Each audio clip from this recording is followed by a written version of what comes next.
Hello, everyone. I'm going to try to make this the last video of chapter 3. We've talked about a lot of inclusions. We've talked about employment loans, travel allowances, automobile benefits, stock options. I'm going to have a brief discussion of some other inclusions, and then we're going to talk about into specific deductions that we can take from employment income. So other inclusions, other things we would add to income is any kind of bonus, which includes even before or after your employment starts. So when I sign up, my employer might entice a hire by saying, here's a signing bonus of $10,000. Even though I haven't technically started working for them, because the signing bonus is still related to employment, that's going to get added to income. I haven't started employment, but it's still related to taking that job. When the employee, so when my employer gives me a loan, my benefit is the interest I don't have to pay for a market loan. So I have that benefit going forward. If the employer says, you know what, that last 20,000 of the loan, don't worry about it. Like you've done great. We're going to forgive $20,000.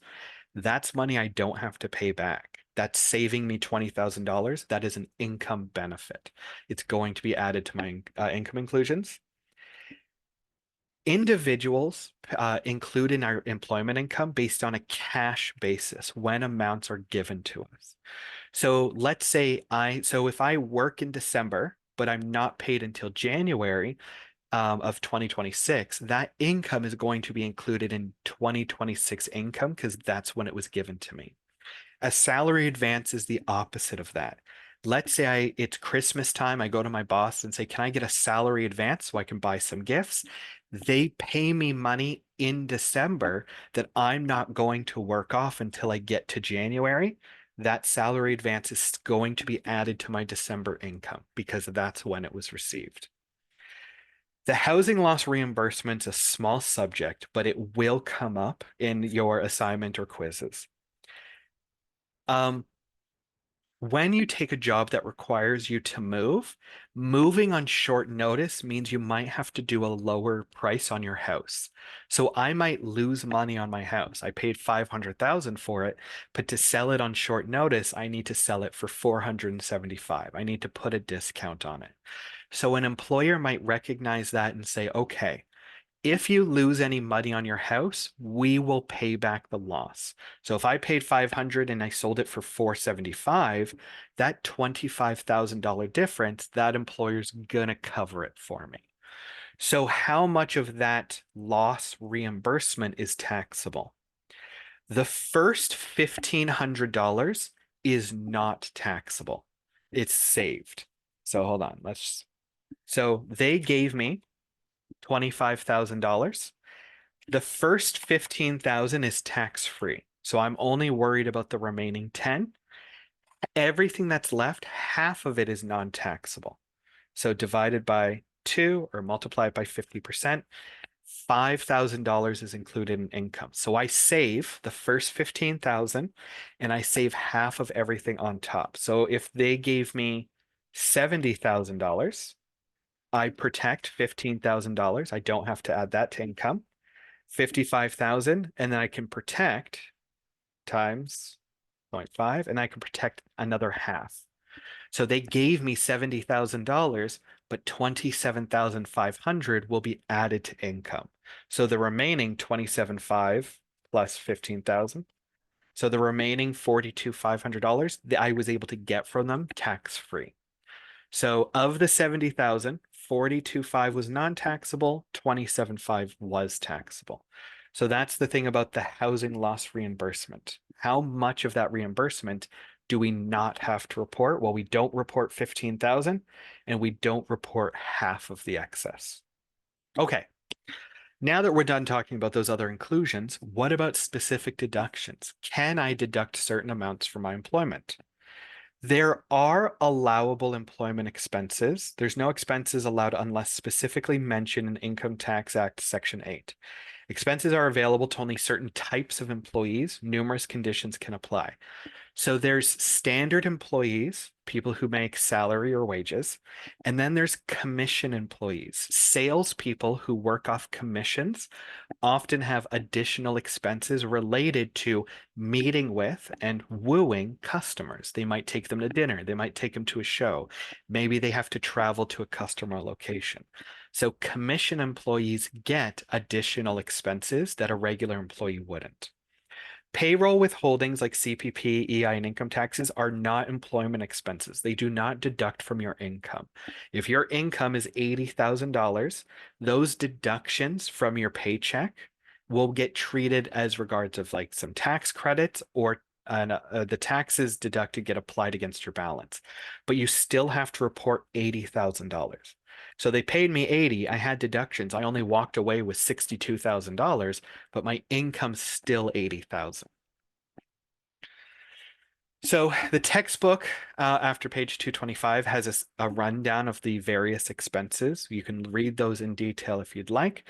But legal expenses, sales expenses, travel, motor vehicle, professional dues, and other expenses performing duties, employees' RPP contributions, musical instruments, specifically for musicians, because um, if I had a piano, it's for a hobby, but if I'm a professional musician, it's an expense related to doing my job.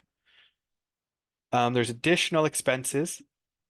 Meals is such a common expense, and you're limited to 50%. If I take a customer to dinner, I'm buying a meal for me, I'm buying a meal for them. So half of our dinner is my personal benefit. I got to eat the steak or the pasta or whatever I ordered. So instead of detailing who ordered what plate, the government just says take the full meal expense, 50% is taxable or 50% non-deductible. Basically saying that personal portion, the part of the meal that I enjoy, does not get deducted from my income. GST rebates, workspace and home, and we'll talk about that in a bit. So, a salesperson available to employees involved in the selling of property or negotiating of contract if they're required to pay their own expenses, if they ordinarily work away from the employer's place of business, they have to be paid by commissions and they must not receive a tax-free allowance. So a Form T-2200 is recognition from your employer to say, the employee had to pay these expenses to do their job. No, we didn't pay them back. So we are with your employer making that declaration. The CRA says, okay, so these expenses do relate to your job. You get to deduct them from income. If your employer does pay you back for those expenses, then you can't deduct them because you were reimbursed. So the Form T-2200 is recognition from your employer saying, yes, you can deduct work expenses. So a salesperson can have accounting and legal fees. Perhaps they advertise themselves. Let's say you're a realtor for Remax. I work for Remax, but I advertise myself as a agent or broker. You take clients for entertainment and meals. You pay for your parking to get around. Maybe you have certain supplies, licenses. You might have your own insurance. And we are going to talk about, I think we do take a moment to talk about workspace in the home before the end of these slides. You might have payment for equipment. Maybe you hire an assistant, salaries, rents. I can't pay a salary to myself, but I can pay a salary to an assistant. So if I hire someone for $30,000 to say set up my appointments, answer my emails, confer with clients, then I can deduct that salary from my income and add it to theirs.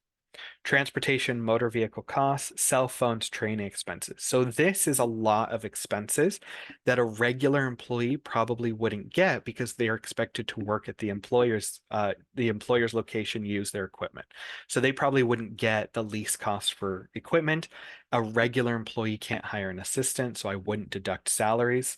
I wouldn't have my own insurance because I'm an employee. I'm not, liable for that stuff. So regular employees don't get this full list of salary of expenses, but salespersons do.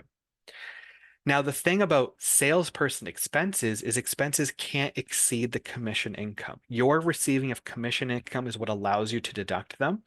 So if I only received $1,000 of commissions, I can only deduct $1,000 of sales expenses.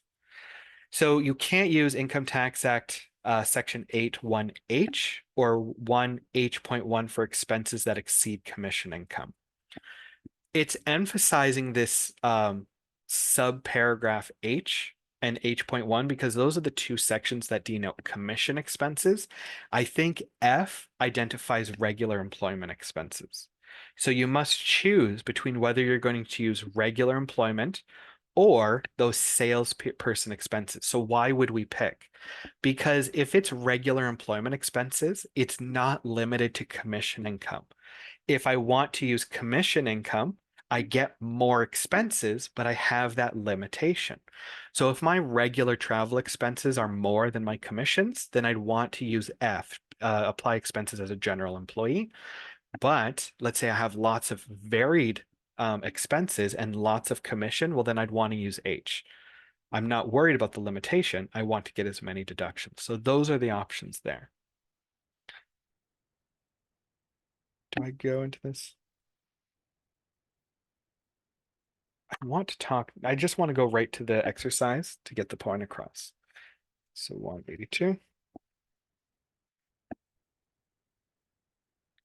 So we'll do this exercise and then I'll finish up the slides. So Mr. McMaster is a commission salesperson. The gross salary is 82,000, but he received 12,200 in commissions. During the year, he had advertising expenses of $800, entertainment expenses for clients of 12,000, travel expenses for the year totaled 13,100, 3,000 of which was for his meal expenses. So he's not going to get that full $3,000. Half of that is 1,500. So the 10,100 for other travel will add the $1,500 to that. So that's 11,600. All travel was incurred for overnight trips for periods more than 24 hours. He's required to pay his own expenses, does not receive an allowance. What's the maximum employment expense deduction? So we're told all of these sales commission amounts, so 8,006. The travel, hotel, and meals was 11,006. He paid 13,000, but we lost half of the meal expenses, 50%, so 11,006. So when we look at sales and commission, he spent $25,000, 25,600, but his commission income was only 12,002. So his maximum deduction is limited by that commission income. So he might think, hey, maybe I want to be, so sales and commission is F and regular motor and travel is H. So maybe I want to just expense as a regular employee. Well, the regular employee doesn't get advertising or meal entertainment. They only get the travel. So he only has the 11,600. So he's not limited to the 12,200, but he doesn't have the other expenses. So even though he doesn't have the limitation, he's better off taking the limitation because the additional expenses allow him to deduct a few more things. So the salesperson, it's called the salesperson's dilemma, a broader range of expenses, but a limitation on commission income. So in this situation, Mr. McMaster would want to use the sales and commission rules so that he can deduct 12,200 instead of just the 11,006. So what are the travel expenses in motor vehicle? If you are required to pay for your own travel and you ordinarily work away from employer's place of business, this would be truckers, delivery persons. Maybe we do have some advertisement agents that aren't salespeople, but still have to go to conferences and meet people. So they are still away from the workplace and they don't get an allowance. The form T2200 by employer, you can claim your motor vehicle expenses, but if you claim it under the motor and vehicle expenses for section H, you don't get the F expenses for a salesperson. So the travel costs in H include accommodations, train tickets, meals. Motor vehicle costs are just those general travel rates.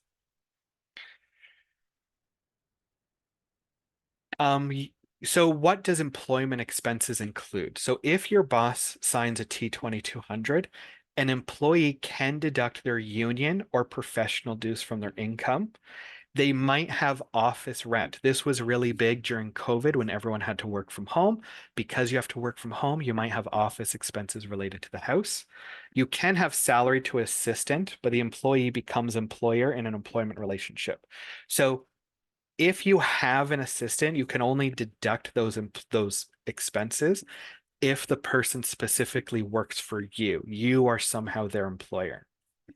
And then you might have some supplies, stationary, long distance phone calls, etc. These brackets of T2200 means in order to claim these, they have to be identified in that employment declaration. There's additional amounts for automobile and aircraft expenses. So employees can deduct CCA and financing interest costs, specifically on automobiles and aircrafts, for the proportionate use of employment. When we were talking about those allowances, saying I got $400 as allowance, only then can you deduct your automobile costs, but they have to be portioned to how much of those costs related to your job. Not available on other properties like computers or cell phones. So the ability to deduct CCA and other motor vehicle costs or automobile costs are reliant just on those vehicles. The leasing costs, I don't think we have any questions here. We're going to come back to these when we discuss business expenses in chapter 6. So the last few slides are about the workspace in the home. So we mentioned that I can deduct certain expenses related to a home office.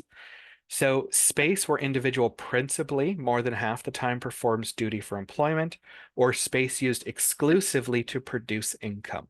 So let's say I'm a realtor, I work for Remax, but I meet clients in my house. That's where I do all of my office work. So because I might have a front room with a couple chairs and a desk specifically for meeting with potential clients. So it's a space used exclusively to produce income. No employee can deduct CCA or mortgage interest. Home office expenses cannot increase or create an employment loss. So I can deduct that section of my house used for employment. I can deduct against my employment income, but I can't use it to generate an employment loss. Any expenses over the amount that gets my income to zero will be held onto and can be used in a future year. So how do I have, sorry, just seeing if I made a tab for office expenses. I didn't. Perhaps in the future I will construct one. So workspace expenses are considered supplies or a portion of rent, includes maintenance expenses and commission salesperson, same as other employees, property taxes, home office. If I'm a regular employee, I can't deduct my CCA or mortgage interest. If I work from home and I'm a commissioned person, I can deduct house insurance premiums and property taxes. So again, an individual can't deduct as much as a salesperson. A salesperson can't deduct as much as a business. And again, we come back to workspace in the home, I think in chapter 6. But just to give you the rundown now, how we calculate workspace from home is we figure out what portion of the house is the workspace. If I have a 1,000 square foot living space and 100 square feet is my office, that's 10%. The office is 10% of the house. So I can portion general expenses, which I think it says here, utilities, cleaning materials, minor repairs. And I can, if it's for the general maintenance of the house, I can take 10% and apply it to my home office to be a deduction. Expenses specifically for the workspace, maybe I have to rewire the office in order to get it ready for clients, in order to do my job there. Well, since that's particular to the office space, that's 100% included. But if I renovate the kitchen, that has nothing to do with the office space, so none of it is allocated to business. So only the general expenses that deal with the whole house can be portioned to the home office expense. Acceptable method to CRA. So how we usually calculate the home office is we take the dedicated office space divided by the finished livable space. So if the office is 100 square feet and the whole house is 1,000, that's 10%. If the office is 300 square feet and the whole house is 2,000 square feet, well, now that's 15%. So we take how big is the office and what's its percentage of the overall house. There is a portion to determine common areas of the house, hallways, corridors, bathrooms, kitchen. That has to deal with the portion of the working day common areas are used. So let's say I'm a realtor. I have that front meeting room, but my office is at the back of the house. So the meeting room's business, the office is business. So I could say, well, I have to walk that hallway going that connects them, however many times per day during certain hours. So I might be able to collect that common area as well. In practice, when I was working in firms, we never really took the time to do the common area calculation. I'm sure there's people who do, but we usually just take what's the office size and we just go from there. The calculation for collecting a common area has to do with how much do you use it, what's the total number of work days compared to the total personal days. So we have to exclude weekends. It's a very complicated calculation to include the common areas and to just get that extra percent or 2% of the overall house expenses. So generally, it was for the client sizes I worked with, it just wasn't really considered worthwhile to do the calculation. So we generally just took the office is 15% of the overall house. We portioned expenses that way. Okay. So like I said, I do think we revisit workspace in the home once we get to chapter 6. Until then, you at least have a breakdown of home office expenses that can be deducted. So hopefully that helps with any theory-based quizzes until we get there. If you have any questions, as always, feel free to send them to me. I'll do my best to reply. Otherwise, best of luck in the quiz. I will see you in chapter 4. Thank you.